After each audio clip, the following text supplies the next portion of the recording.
Hello and welcome to the farmers at home. अभी तक हम पढ़ चुके हैं लेक्चर नंबर 10 तक। आज है हमारा लेक्चर नंबर 11 जिसमें हम पढ़ने वाले हैं चैप्टर नंबर 2 की लास्ट क्लास, चैप्टर नंबर 2 की लास्ट क्लास। और उसमें टॉपिक है आज का हमारा credit meaning and method of credit creation. Meaning and method of credit creation मतलब साख निर्माण के अर्थ एवं विधियां। साख निर्माण क्या होता है, साख निर्माण क्या होता है और कौन कौन से तरह से साख निर्माण किया जाता है। क्लियर? तो स्टार्ट करने से पहले आप सभी लोग मेरे चैनल को सब्सक्राइब जरूर कर लें और अगर वीडियो पसंद आए तो लाइक करना ना भूलें। ठीक है, चलिए हम स्टार्ट करते हैं। मीनिंग अर्थ क्या है? Credit creation is a expansion of deposit. क्या है? Creation, credit creation is a expansion of deposit. साख निर्माण विस्तार है किस बात का? जमा का। डिपॉजिट को हिंदी में क्या बोलते हैं? जमा। एक्सपेंशन मतलब होता है विस्तार और क्रेडिट क्रिएशन मतलब साख निर्माण। क्या होता है? साख निर्माण। साख निर्माण विस्तार है किस बात का? जो हम जमा कर रहे हैं उसी को बड़ा करने के लिए हम क्रेडिट क्रिएशन करते हैं। जैसे कि आप बात को समझते चलेंगे। बैंक के पास आदमी लोग, जनता पैसा जाकर जमा करती है। वो बैंक चाहता है कि हम इसी फंड को और इंक्रीज कर लें और क्या कर लें? बढ़ा लें। इसी फंड को जो जनता जमा कर रही है इसी फंड को क्या कर ले? इंक्रीज कर ले। उसके लिए वो क्या करती है? Credit creation. Credit creation. ठीक है, आगे चलते हैं। So bank can raise their demand deposit. अच्छा, एक बात और बता दें, हिंदी में तो इसको बोलते हैं मांग जमा। क्या बोलते हैं? मांग जमा। मांग जमा होती क्या है? मांग जमा क्या होती है मैं बताता हूं कि बैंक जब लोगों से पैसा लेती है, अपने पास जमा करती है, तो उसके बाद वो पैसा अपनी जेब में तो रखे नहीं रहती। वो क्या करती है? लोन प्रोवाइड करती है। सबसे डिपॉजिट ले लेती है और फिर उसके बाद उसी से पैसे से लोन प्रोवाइड करती है। ठीक है, लोन जब प्रोवाइड करती है तो इसको कैश नहीं देना चाहती या अक्सर कैश देती नहीं, कैश नहीं देती है, नकद में पैसा नहीं देती। वो क्या करती है? उसके खाते में जमा कर देती, इस आदमी के बैंक के अकाउंट में जमा कर देती, बैंक के अकाउंट में जमा कर देती है। उसी जमा धनराशि को क्या बोलते हैं? Demand deposit. क्या बोलते हैं? जो लोन देने वाले थे उसी पैसे को हमने अभी अकाउंट में रख रखा है, उसी को बोलते हैं मांग जमा, डिमांड डिपॉजिट। ठीक है, क्या है? Bank can raise their demand deposit. इसकी वजह से क्रेडिट क्रिएशन जो होता है उसकी वजह से बैंक क्या बढ़ा सकती है? अपनी डिमांड डिपॉजिट बढ़ा सकती है। अच्छा, as a multiple of their cash reserve. एक बात और बता दें, कैश रिजर्व क्या होता है? कैश रिजर्व क्या होता है? कैश रिजर्व होता है जितना लोग जमा किए हैं पैसा, उसमें से ये क्या करते हैं? कुछ पैसा अपने पास रोक लेते हैं। कुछ पैसा क्या कर लेते हैं? अपने पास रोक लेते हैं और बाकी पैसे पे ये बिजनेस करते हैं। जैसे कि यहां से जनता लोगों ने जमा किया 100 करोड़ रुपए। कितना जमा किया? 100 करोड़। तो इसमें से नियर अबाउट वो क्या करते हैं? 20 करोड़ रुपए बचा लेते हैं कैश में, ताकि जो लोग आते रहे पैसा मांगने उनको हम कैश में देते रहे। बाकी सारा पैसा, बाकी जो 80 करोड़ रुपए है, उससे क्या करते हैं बैंक वाले? अपना बिजनेस करते हैं। किसी को लोन देते हैं, कोई इन्वेस्टमेंट परचेज करते हैं, कोई शेयर खरीद लिया, कोई डिवेंचर खरीद लिया। ऐसे कर करके वो क्या करते रहते हैं? लोन प्रोवाइड करते रहते हैं और अपना बिजनेस करते रहते हैं, जहां से वो ज्यादा प्रॉफिट कमा सके, ऐसी जगह पैसा इन्वेस्ट करते रहते हैं। ठीक है, तो कैश रिजर्व क्या है? जो इन्होंने अपने पास पैसा रोक लिया है, इसी को बोलते हैं कैश रिजर्व। क्या बोलते हैं? Cash reserve. ठीक है। अच्छा, उसके बाद आगे चलते हैं। Because demand deposit serve as principal medium of exchange. Principal medium of exchange. अब एक बार पूरी डेफिनेशन हम फिर से दोबारा पढ़ेंगे, फिर आपको समझ में आएगी बात। Credit creation is a expansion of deposit. क्या है? जो लोग जमा कर रहे हैं पैसा, उसी को बड़ा करने के लिए क्रेडिट क्रिएशन किया जाता है। So bank can raise their demand deposit as a multiple of their cash reserve. जितना वो कैश रिजर्व अपने पास रखते हैं ना, उसका कई गुना वो लोन दे सकते हैं। कई गुना क्या दे सकते हैं? वो लोन दे सकते हैं। और लोन जब ज्यादा देंगे, तो जब लोन ज्यादा देंगे तो उनके पास डिमांड डिपॉजिट ऑटोमेटिक क्या हो जाएगी? बढ़ जाएगी, क्योंकि कैश में तो देते नहीं है, वो अपने पास पैसा रोक लेते हैं। ठीक है। अच्छा, क्यों ऐसा क्यों करते हैं वो? क्योंकि जो डिमांड डिपॉजिट होती है वो प्रिंसिपल मतलब प्रधान, सबसे पहले प्राथमिक, जिसको बोल सकते हैं प्राइम मीडियम ऑफ एक्सचेंज भी बोल सकते हैं, प्रधान। ठीक है। प्रधान प्रिंसिपल मीडियम ऑफ एक्सचेंज है। सबसे पहले पैसा कहां से निकालते हैं लोग? भैया वो पैसा जो हमारा खाते में जमा हुआ है, वो क्या करते हैं? लोग पैसा निकाल के ले जाते हैं। ठीक है। तो मतलब क्या है इसका? क्रेडिट क्रिएशन क्या होता है? जो हमारे पास पैसा जमा है उसी को बड़ा करिए, उसी पैसे को ज्यादा से ज्यादा यूटिलाइज करिए, और ज्यादा से ज्यादा सोचिए कि किस तरह से ये बिना कैश की पेमेंट हो सकती है। जैसे कि हमने तुमको कैश ना देकर तुम्हें पेमेंट देने के लिए क्या किया? चेक दे दिया। अब वो चेक तुम क्या करोगे? अपने खाते में ले जाकर जमा कर दोगे, तो तुम्हें कैश तो मिला नहीं, मैंने पेमेंट भी दे दी और तुम्हें खाते में पैसे भी मिल गए। तो वो चेक क्या है? एक क्रेडिट इंस्ट्रूमेंट है। क्या है? क्रेडिट इंस्ट्रूमेंट है। वो भी एक साख पत्र कहलाता है। हिंदी में क्या बोलते हैं उसको? साख पत्र का। ऐसा कोई भी प्रपत्र, ऐसा कोई भी पेपर जिसपे हम सौदा कर सकते हो, जिसपे हम सौदा कर सकते हो, उसको बोलते हैं क्रेडिट इंस्ट्रूमेंट। जैसे कि बिल्स ऑफ एक्सचेंज, जैसे कि प्रोमिसरी नोट, जैसे कि हुंडी, जैसे कि और भी होते हैं बहुत सारे। ये सारे क्या है? क्रेडिट इंस्ट्रूमेंट्स हैं। ऐसे प्रपत्र जिसपे हम उधारी के सौदे कर सकते हैं। हम आपको दे देंगे तो आप ऐसे मान के चलेंगे कि हाँ हमको पैसा मिल चुका है। ठीक है। चेक भी आता है उसी में। ओके, चलिए अब इतना आप लोग कॉपी कर लीजिए। इसके बाद हम बताएंगे कौन कौन तरह से बैंक क्या करती है? क्रेडिट क्रिएशन करती है, मतलब साख निर्माण। कौन कौन सा तरीका है जिससे बैंक साख निर्माण करती है? जल्दी कॉपी करिए।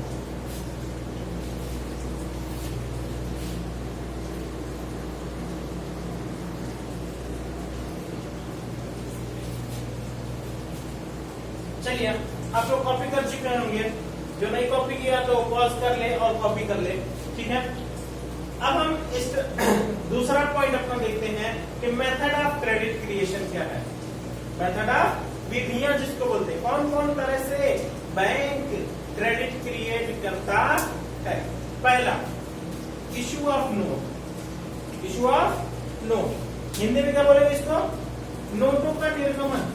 नोटों का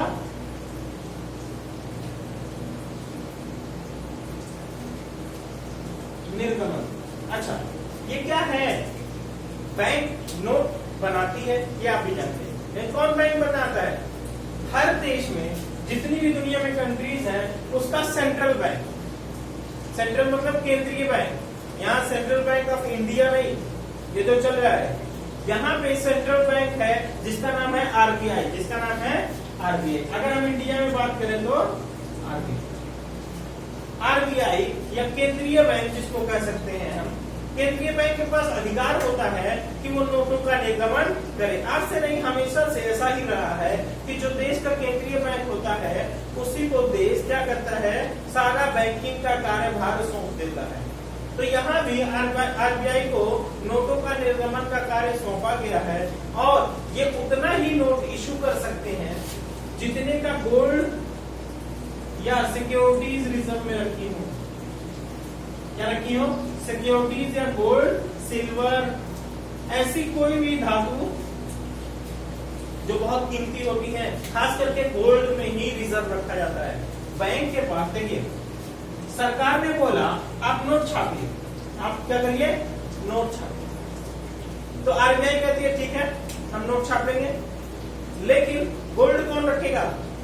उसके बदले में क्या रखेंगे यहाँ पे? तो सरकार को सोना रखना पड़ता है। ऐसे ही जब कभी बैंक भी नोट छापना चाहती होगी तो वो क्या करती है? पहले रिजर्व में वो क्या करती है? गोल्ड, सिल्वर, ऐसी कोई भी कीमती धातु जो रखी जाती है रिजर्व में, उसके बदले में गिरवी में रखी जाती है कि हम इतने की ही नोट छाप सकते हैं। 500 करोड़ की अगर गोल्ड हमने रखा, 500 करोड़ तक की कीमत का गोल्ड रखा तो 500 करोड़ तक ही नोट छाप सकते हैं, उससे ज्यादा नहीं छाप सकते। क्लियर? और नोट निर्गमन जो होता है इसका डायरेक्ट रिलेशन होता है किससे? क्रेडिट क्रिएशन से। किससे? साख निर्माण से। अच्छा, कैसे? मैंने अभी बताया जितना बैंक के पास कैश होता है उसका कई गुना ज्यादा, उसका कई गुना ज्यादा वो लोन प्रोवाइड कर सकता है। ठीक है? कई गुना ज्यादा वो लोन प्रोवाइड कर सकता है।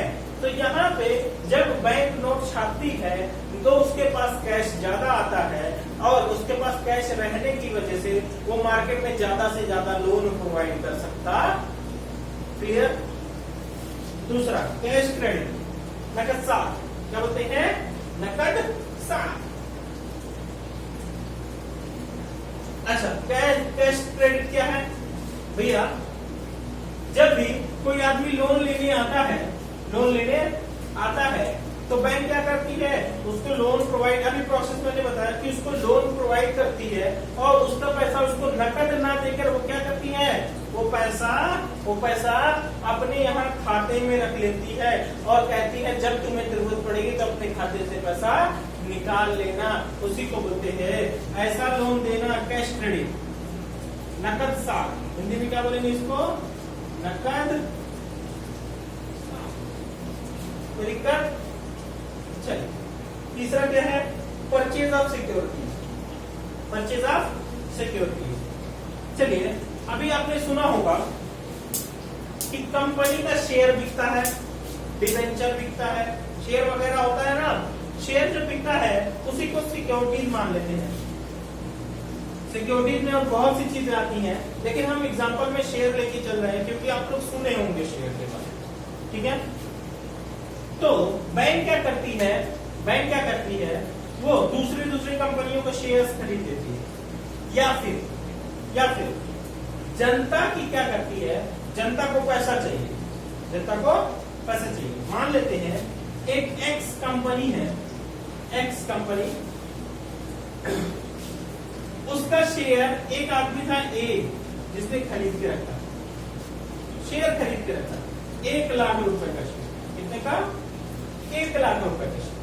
अब अचानक से इस आदमी को पैसे की जरूरत पड़ी, शेयर बेचना चाह रहा था, नहीं बिका। वो क्या किया? आके बैंक को बेच दिया। आपको क्या क्या दिया? बैंक को बेच दिया। अब इसने शेयर सर्टिफिकेट बैंक ने ले लिया। किसने ले लिया? बैंक ने ले लिया। अब बताइए, परचेज कर रहा है ना उसकी सिक्योरिटी, किसी आदमी से भी कर सकता है, किसी कंपनी से भी शेयर खरीद सकता है बैंक, कोई दिक्कत नहीं। अब बिकवाता भी है कंपनी का शेयर, ये भी बात है, वहां से भी उसको प्रॉफिट होती है। अच्छा, इसने क्या किया? एक को पैसा ना देके उसके खाते में फिर से यहाँ जमा कर दिया बैंक में ही। अब जब चाहोगे भैया पैसा आके ले लेना। ये भी डिमांड डिपॉजिट में चला गया, एक तरह से क्या चला गया? डिमांड डिपॉजिट में चला गया। क्लियर? अच्छा, ओवरड्राफ्ट सर्विस। ओवरड्राफ्ट क्या होती है? ओवरड्राफ्ट अधिविकर्ष, हिंदी में क्या बोलते हैं? अधिविकर्ष,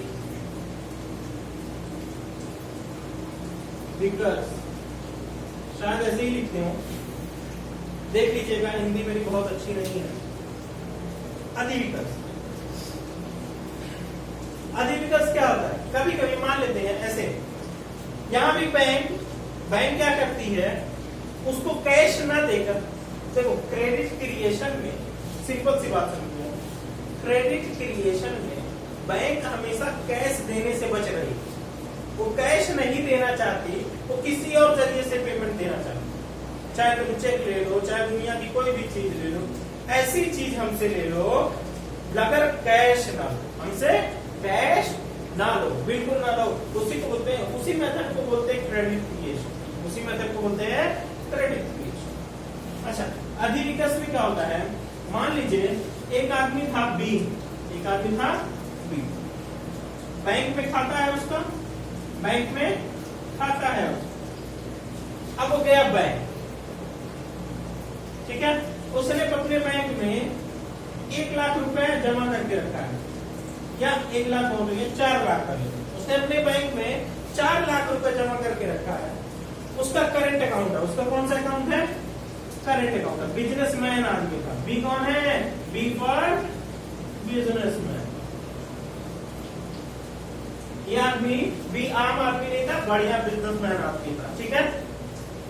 बैंक ने क्या कहा कि भैया आपका 4 लाख जमा, एक दिन अचानक से उसको अपने एम्प्लॉइज को सैलरी देनी थी, और सैलरी देते देते वो ये भूल गया कि उसके खाते में 4 ही लाख रुपए हैं, और सैलरी उसको देनी है लगभग 5 लाख, लगभग कितनी देनी है, 5 लाख, ठीक। अब उसने इशू कर दिया सबके लिए चेक, सबके लिए चेक बना दिया कि भैया तुम भी जाओ बैंक से ले लेना, तुम भी जाओ बैंक से ले लेना। अब लोग गए, तो जब तक 4 लाख रुपए थे तब तक तो उसने एम्प्लॉइज को सैलरी दिया बैंक ने, ठीक है।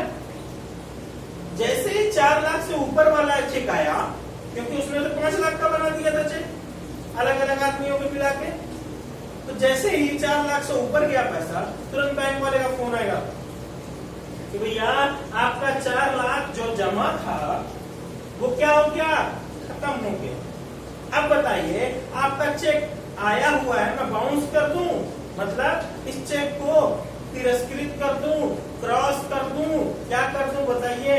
तो ये व्यापारी क्या कहता है, नहीं नहीं भैया ऐसा मत करिएगा, हमारे एम्प्लॉय क्या है, हमसे नाराज हो जाएंगे, अच्छे से काम बिल्कुल नहीं करेंगे, आप ऐसा करिए वो पेमेंट आप दे दीजिए, मैं आपको आके कल दे दूंगा, मैं आपके आके कल दे दूंगा। अब बताइए 4 लाख जमा थे हमारे खाते में, इस बिजनेसमैन के खाते में, उसने बैंक ने पेमेंट दी कितने की, 5 लाख रुपए की, बताइए कितना ज्यादा दिया, 1 लाख रुपए। बैंक में पैसा ना होते हुए भी, पैसा ना होते हुए भी उसने पेमेंट दे दिया। अब बताइए बैंक ने उधार दिया ना इसको, बैंक ने उधार दिया ना उसको, और किस रूप में दिया, बस उसके खाते में 1 लाख रुपए और बढ़ाकर, ठीक है। तो यहाँ भी कैश देने से बैंक बचा, क्लियर। और इसको लोन मिल गया 1 लाख रुपए का, 4 लाख तो उसके खाते में थे ही, 1 लाख रुपए का लोन मिल गया। अब बैंक उससे क्या करेगा, इंटरेस्ट कमाएगा, और जिससे वो प्रॉफिट ज्यादा होगी, प्रॉफिट ज्यादा होने की वजह से बैंक की कैपिटल भी बढ़ेगी, ठीक है। बैंक की कैपिटल बढ़ाने के लिए ही बैंक ने क्रेडिट क्रिएशन शुरू किया था। क्रेडिट क्रिएशन क्यों शुरू किया था, ताकि हम ज्यादा प्रॉफिट कमा सके और ज्यादा से ज्यादा कम पैसे से ज्यादा बड़ा बिजनेस कर पाए, ठीक है। आप लोग ये सेकंड चैप्टर खत्म हो गया। अब मैं बस एक बात बता दूं, जिस सीक्वेंस में हम पढ़ा रहे हैं आप उसी सीक्वेंस में ही नोट बनाइएगा, आगे पीछे मत होइएगा, बहुत आराम से चलिए। जितना सिलेबस है मैं पूरा करके दूंगा, बहुत आराम से, जैसे मैं वीडियोस अपलोड कर रहा हूँ आप लोग देखते रहिए और दोस्तों को शेयर करते रहिए। अगर आप लोग वीडियो पूरी देख लेते हैं तो मेरे चैनल को लाइक जरूर करिए, ताकि मुझे पता चल सके कि हाँ कौन कौन आदमी है, जो कौन कौन लोग हैं, या कितनी वीड्स ऐसी हैं जो लोग कंटिन्यूअसली पढ़ाई कर रहे हैं। वो आके देख के चले जाने वाले लोग बहुत होते हैं, लेकिन पढ़ाई करने वालों के लिए हम वीडियो डालते हैं। आप लाइक जरूर करें ताकि हमें पता चल सके कि कितने लोग ऐसे हैं जो वाकई में क्लियरली अच्छे से पढ़ाई कर रहे हैं, ठीक है। to like, share and subscribe.